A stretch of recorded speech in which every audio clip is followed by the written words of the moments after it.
to this The lights platform. are better here. You look better in the lights. Well, shall I say Merry Christmas first? Will you all stay here for Christmas? Hope you will enjoy some relaxed days. Well, I know that you are all following the situation concerning DPRK and including the action taken by China and the Russian Federation. Yes, indeed, we have presented or proposed a draft resolution concerning the situation in the Korean Peninsula. And we all know that the situation in the Korean Peninsula is really at a critical stage. It's really very complicated, sensitive, and fragile.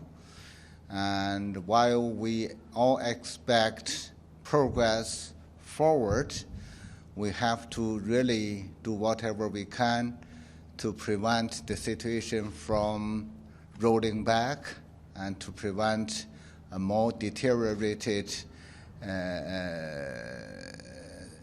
situation or the escalation of the tension. And meanwhile, we should really do whatever we can to promote the political dialogue and the political settlement process. It's really for that purpose China and the Russian Federation have presented this draft resolution. We do hope that it will be helpful in building up confidence and trust. It will really help us to resume the political dialogue, especially the dialogue between the United States and DPRK. And we really hope that with this draft resolution, we are able to break the deadlock and to continue the political process. And we really hope that it will create a better political environment for making new progress and to create better conditions for whatever we do in moving forward. And while it's not time to share with you the details of the draft resolution, but the key elements will be first to emphasize the importance of remaining committed to denuclearization and the peace process in the Korean Peninsula. And secondly, we do urge parties concerned, especially the United States and the DPRK, to resume their dialogues and then so as to see some more progress, especially through dialogues to build up mutual trust and to accommodate each other's concerns. And in that draft resolution, we have also proposed to adjust the existing sanctions against DPRK. We are really faced with a severe humanitarian situation there. We do see the negative impact of the livelihood of ordinary people by the sanctions, and we do hope that through the adjustment or the lifting certain sanctions will accommodate the humanitarian concerns of DPRK, especially to accommodate the humanitarian requirement of ordinary people there. So we know that there are some different understandings on the motivation, on the background, but please be assured that for China and the Russian Federation, we are really trying hard in exploring all the possibilities in making the political process or political settlement process moving forward, and especially with such a positive and constructive move, we can really create a better condition for what we do, whatever we do next. Thank you. Michelle. Thanks, Ambassador. A few questions for you. Up until now, the Security Council has been reasonably unified on North Korea. It appears that you have little support among council members for this resolution.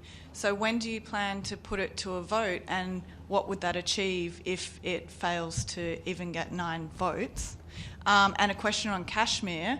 The council, you had requested the council discuss Kashmir. Why isn't that happening?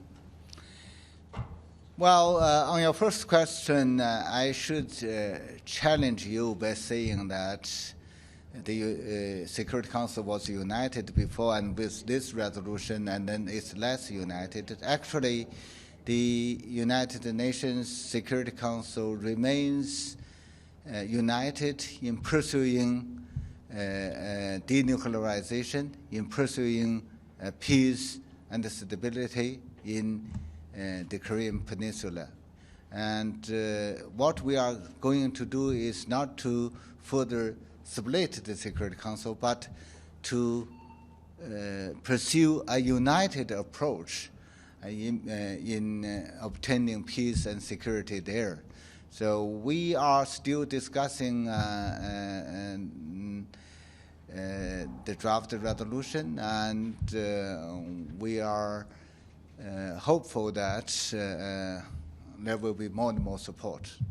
And so when do you hope to put it to a vote? And on Kashmir, can you tell us what happened? Once we feel we have a strong support, then we will take further action. But the question is not when it will be voted.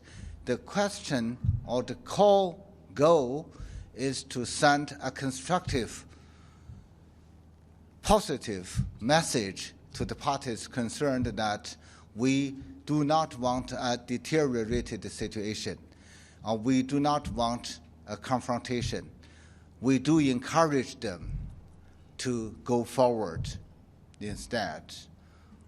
With regard to your second question, I don't think I'm in a position to say anything more, and we all know that the Security Council has received a letter from the Prime Minister of Pakistan requesting Security Council discussions, and discussions are going on there. But you requested that they discuss it now, and then you...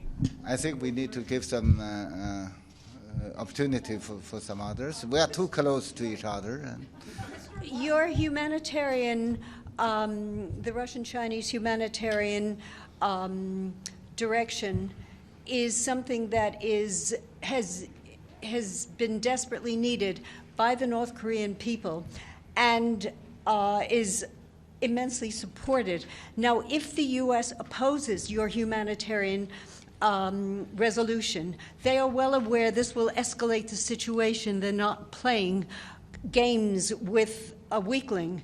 Now, this is like the Cuban Missile Crisis. Will you let me get to it, please? The question is, as in the Cuban Missile Crisis, do you think there are factions in Washington that want this to escalate to a point where there will be a military confrontation, which may be profitable for some people?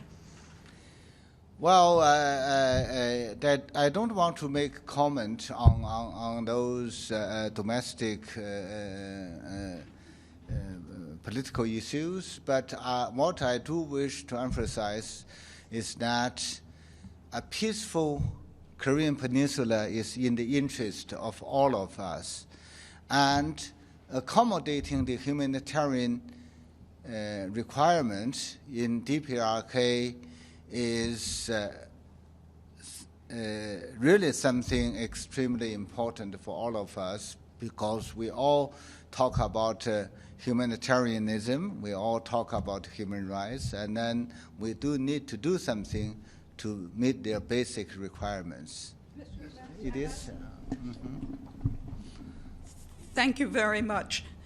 The second summit between Kim Jong-un and Donald Trump failed because the DPRK was demanding sanctions be lifted, and the United States said that they had not done enough or very much to move toward denuclearization.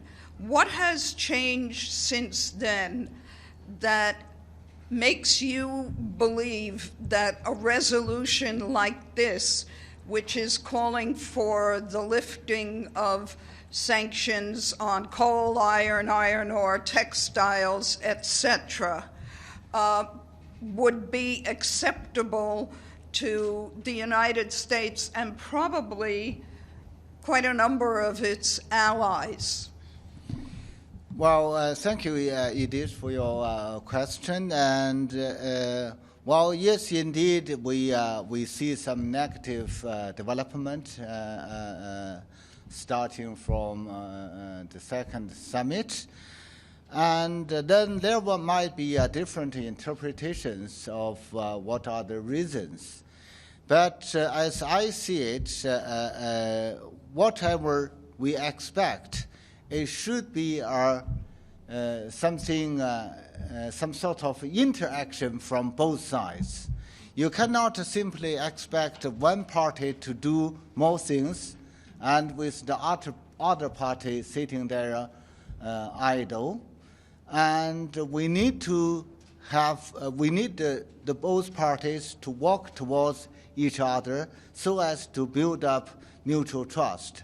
With one step forward from one party, and then the other party may step 2 steps forward. That's something positive. That's something constructive. Otherwise, if we simply to have further distrust against the other party and then simply to impose more negative things, and the situation will move backward again, and it will be even far from the original goal we set. So what I do wish to emphasize is that we hope that both parties can really take steps to walk towards each other. And with regard to the sanctions, that's also something DPRK has concerns, and their concerns are legitimate. If you want them to do something, you need to accommodate their concerns. That's the logic behind China's and Russia's initiative. And we hope that it will be understood in an appropriate way, in a positive way, and in a constructive way. I don't think I'm... The last question, okay? One last question. Will this resolution lower the threat from Chairman Kim Jong-un about a Christmas present to the United States? Whatever we do, we hope that we can be helpful in easing the tension, in avoiding a confrontational situation. China is only one of the players, and we hope all will join us in making further efforts in achieving our goals. Thank you so much. Thank you. But why you also suggest multilateral talks? Do you want multilateral talks to go together with We have also called for the resumption of the 6-party talks. So we hope that we can also realize. Go together at the same time, the dialogue between US. Let's work towards that direction. No? Question on Syria. Is the United States Still going on. Do you support the Russian draft, which would only approve 2 crossing points? Ask Vasily about that. Thank you.